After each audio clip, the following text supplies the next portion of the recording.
comme vous m'avez vu prier. كما رأيتموني أصلي. حي على الصلاة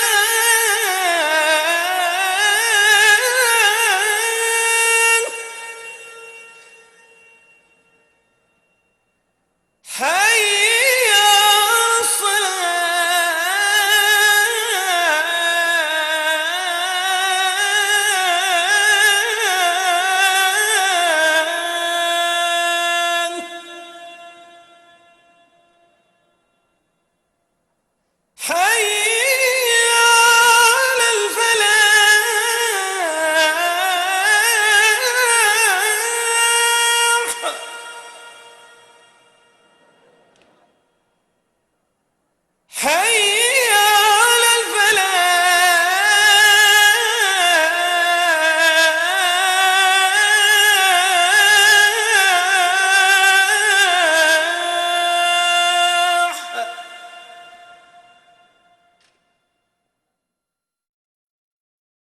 La prière est le lien entre l'homme et Dieu, entre la terre et le ciel. C'est se dresser entre les mains du sublime Créateur. C'est la retraite de l'âme et son recueillement devant son Seigneur. Un cœur plein de soumission, un mouvement perpétuel, une contemplation et une méditation en se tenant humblement entre les mains de Dieu le Tout-Puissant. C'est la provision du croyant le jour où ni les biens ni les enfants ne seront d'aucune utilité, sauf celui qui vient à Dieu avec un cœur saint. Si tu pars sans provision, tu le regretteras. Tu souffriras lorsqu'on t'appellera. Acceptes-tu d'être le compagnon de ceux qui ont une provision, alors que toi, tu n'en as pas? L'homme s'est fourvoyé et s'est égaré du chemin de Dieu. Les illusions et les mythes l'ont conduit à l'idolâtrie. Il s'est mis alors à rendre culte aux idoles, au feu, aux animaux, aux statues, à la pluie, aux arbres, aux rois et aux pharaons, ainsi qu'à tout ce qu'il pensait à tort qu'il pouvait lui être utile ou lui nuire.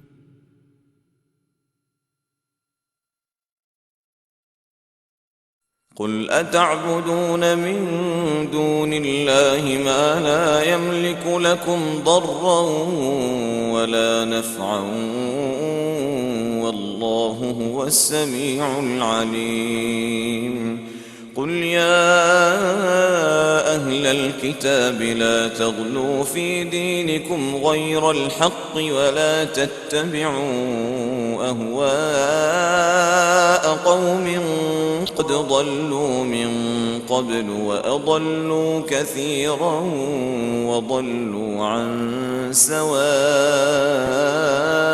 السبيل. Ce fut la première vérité.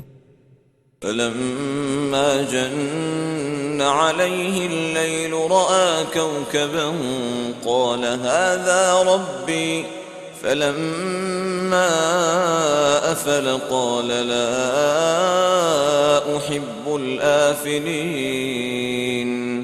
فلما رأى القمر بازغا قال هذا ربي فلما أفل قال لئن لم يهدني ربي لأكونن من القوم الضالين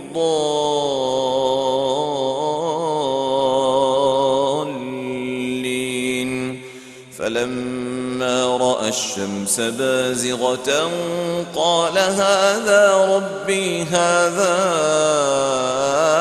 أكبر فلما أفلت قال يا قوم إني بريء مما تشركون إني وجهت وجهي للذي فطر السماوات والأرض حنيفا وما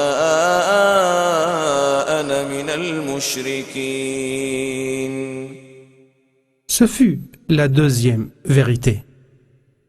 Ayant eu pitié de l'homme, Dieu, gloire à lui, a envoyé les prophètes comme annonciateurs et avertisseurs pour qu'ils se mettent à prier tout de suite après avoir appelé leur peuple au chemin droit. قل إن صلاتي ونسكي ومحياي ومماتي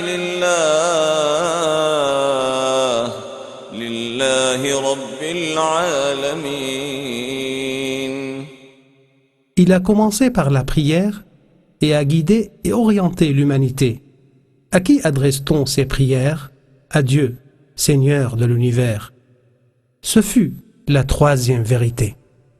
Voici un bref aperçu historique à travers le Coran pour voir comment le comportement des prophètes s'est associé à la prière indépendamment de leur origine, de leurs époques et de leurs préceptes. Abraham, que la paix soit sur lui, ربنا إني أسكنت من ذريتي بواد غير ذي زرع عند بيتك المحرم ربنا ليقيموا الصلاة فاجعل أفئدة من الناس تهوي إليهم وارزقهم من الثمرات لعلهم يشكرون. David, que la paix soit sur lui, وظن داود أنما فتناه فاستغفر ربه وخر راكعا وأناب. Zacharie, que la paix soit sur lui, فنادته الملائكة وهو قائم يصلي في المحراب. Shuaïb, que la paix soit sur lui, قالوا يا شعيب أصلاتك تأمرك أن نترك ما يعبد آباؤنا Moïse, que la paix soit sur lui, فاعبدني وأقم الصلاة لذكري Jésus, que la paix soit sur lui, وأوصاني بالصلاة والزكاة ما دمت حيا. Muhammad, que la paix et le salut de Dieu soient sur lui, إن الصلاة كانت على المؤمنين كتابا موقوتا. Le prophète Mohammed, que la bénédiction et le salut de Dieu soient sur lui, dit: Le Bourak me fut emmené. C'est une monture blanche aux larges sabots, plus grande que l'âne et moins grande que le mulet. Je l'ai monté jusqu'à Jérusalem. Je l'ai attaché à l'anneau auquel les prophètes attachent leur monture, puis je suis entré à la mosquée et j'ai prié en me prosternant 2 fois. Ensuite, je suis sorti. L'ange Gabriel, que la paix soit sur lui, est alors venu. Et le prophète d'ajouter: Il nous a emmenés au 7e ciel. L'ange Gabriel a demandé la permission d'entrer. Qui est avec toi? Lui a-t-on demandé. Muhammad, a-t-il répondu. A-t-il été coquet? Lui a-t-on demandé. Oui, il a certes été coquet, a-t-il répondu. La porte s'est alors ouverte et j'ai vu Abraham adossé à la Kaaba qui est fréquenté chaque jour par 70 000 anges qui n'y retournaient plus. Puis il est allé à la Sidret al-Muntaha dont les feuilles ressemblaient aux oreilles d'éléphant et les fruits à la gargoulette. Et le prophète de poursuivre: Lorsque le lotus fut couvert de la volonté de Dieu, il se transforma et personne ne pouvait le décrire tellement il était beau. C'est alors que Dieu me fit sa révélation et me prescrit 50 prières par jour. Je suis alors descendu voir Moïse qui m'a demandé: Qu'est-ce que Dieu a prescrit à ton peuple? 50 prières, ai-je répondu. Reviens à ton Seigneur pour lui demander d'alléger la tâche, a-t-il dit, car ton peuple ne la supportera pas. J'ai mis à l'épreuve les fils d'Israël et je les ai bien connus. Je suis donc revenu à mon Seigneur a-t-il poursuivi, et j'ai dit, Seigneur, allège la tâche prescrite à mon peuple. Il en supprima 5. Je suis revenu à Moïse et lui ai dit, il en a supprimé 5. Il a dit, ton peuple ne supportera pas ça. Retourne donc à ton Seigneur et demande-lui un allègement. Et il est de poursuivre, je suis resté ainsi à faire l'aller et le retour entre Dieu le Tout-Haut et Moïse, que la paix soit sur lui, jusqu'à ce que Dieu dit, ô Muhammad, ce sont 5 prières par jour et nuit. Chaque prière se comptera pour 10, ce qui fait 50 prières par jour. C'est ainsi que la prière fut prescrite dans le ciel par le Seigneur des cieux et de la terre, qui a confié à ses anges de se relayer auprès de ses serviteurs qui accomplissent la prière. Muhammad, l'envoyé de Dieu, que la bénédiction et le salut de Dieu soient sur lui, a dit, des anges se relayeront auprès de vous pendant la nuit, d'autres pendant le jour. Ils se réuniront à la prière de l'après-midi et à la prière de l'aube. Puis ceux qui ont passé la nuit auprès de vous montent vers Dieu, qui leur demande, tout en étant le mieux à vous connaître, comment avez-vous laissé mes serviteurs? Ils répondent, nous les avons laissés en train de prier et nous les avons retrouvés en train de prier.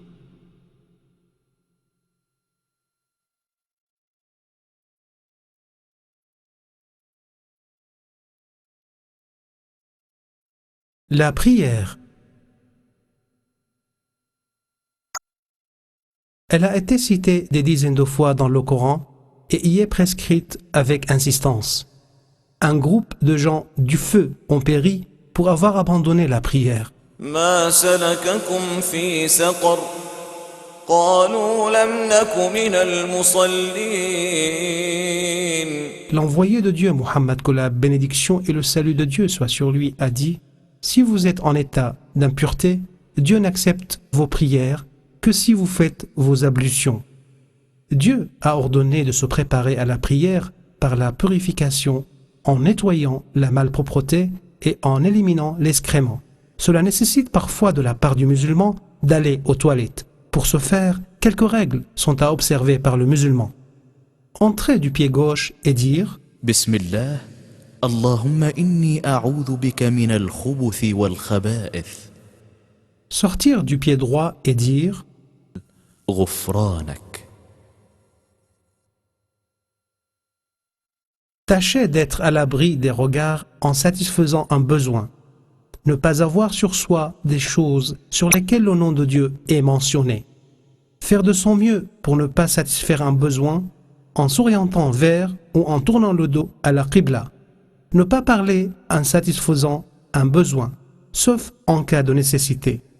Ne pas se nettoyer en utilisant ni un os, ni crotte, parce que ce sont les provisions des djinns. Ne pas utiliser la main droite pour se nettoyer de l'excrément, ni pour tenir l'organe. Le prophète, que la bénédiction et le salut de Dieu soient sur lui, a dit, il ne faut pas tenir l'organe avec la main droite en pissant, ni s'essoyer dans les toilettes en utilisant la main droite. Pour s'essoyer, les cailloux peuvent remplacer l'eau. Ils doivent être utilisés en nombre impair. L'eau et ses conditions. Il faut que la quantité d'eau soit suffisante pour les ablutions. Si la quantité en est insuffisante, on doit faire le tayammum, les ablutions sèches. L'eau doit être purifiante, c'est-à-dire qu'elle ne doit être mélangée ni à des produits purs, ni à des malpropretés. Si l'eau se trouve mélangée à des produits purs, comme l'eau de fleurs, le jus d'orange ou le jus de citron, elle devient pure et non purifiante.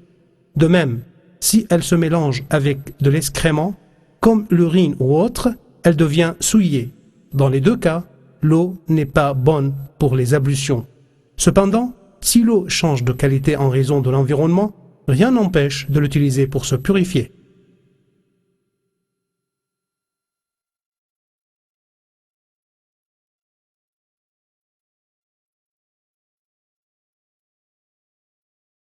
Les ablutions, c'est la purification moyennant l'eau du visage, des mains, de la tête et des pieds.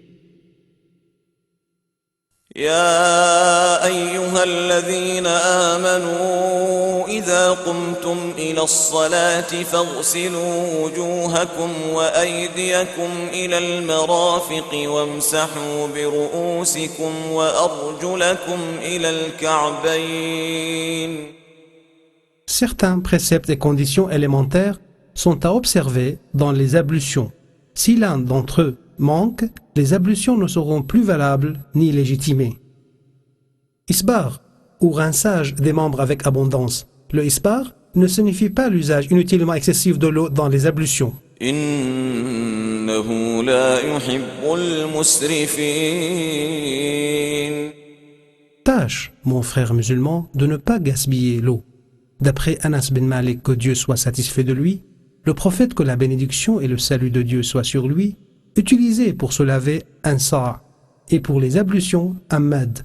Or le mad est une unité de mesure équivalent à 3/4 de litre environ et le sa' est une unité de mesure qui vaut 4 mad.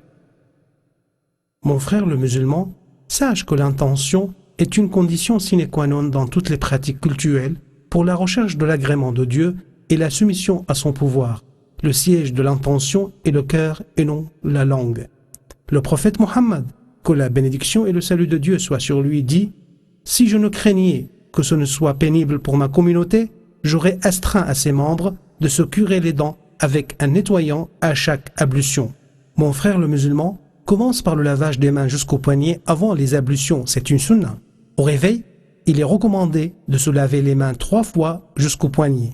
Le prophète, que la bénédiction soit sur lui, a dit « Quand l'un de vous se réveille, il ne doit pas plonger les mains dans le récipient avant de les laver 3 fois, car il ne sait pas où elles se trouvaient pendant son sommeil. » الحمد لله الذي أحيانا بعدما أماتنا وإليه النشور.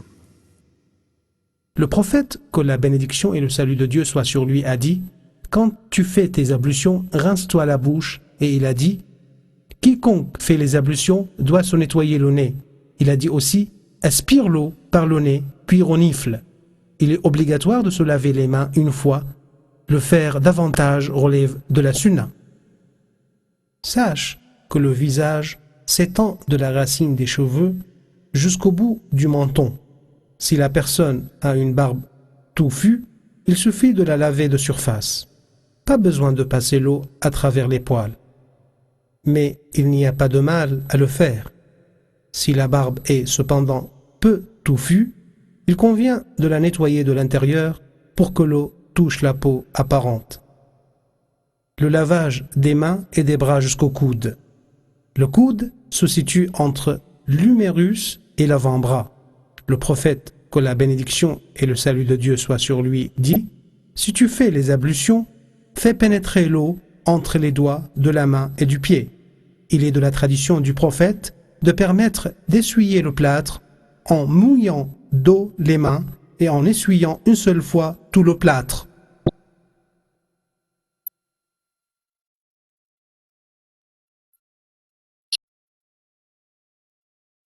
L'essuyage de la tête. Abdullah bin Zayd racontait que le prophète, que la bénédiction et le salut de Dieu soient sur lui, s'essuyait la tête avec les 2 mains en un mouvement de va-et-vient et commençait par les racines jusqu'à l'arrière de la chevelure, puis il revenait au point de départ. Tâche, mon frère le musulman, d'essuyer les oreilles en utilisant l'eau qui te reste dedans après l'essuyage de la tête. Le prophète, que la bénédiction et le salut de Dieu soient sur lui, a dit « Les oreilles font partie de la tête. » Il est permis aussi d'essuyer le turban ou le voile. Amr bin Umayya al-Dumari contait « J'ai vu le prophète, que la bénédiction et le salut soient sur lui, passer sur son turban et ses chaussons. » Et Omar, que Dieu soit satisfait de lui, disait « Celui dont l'essuyage du turban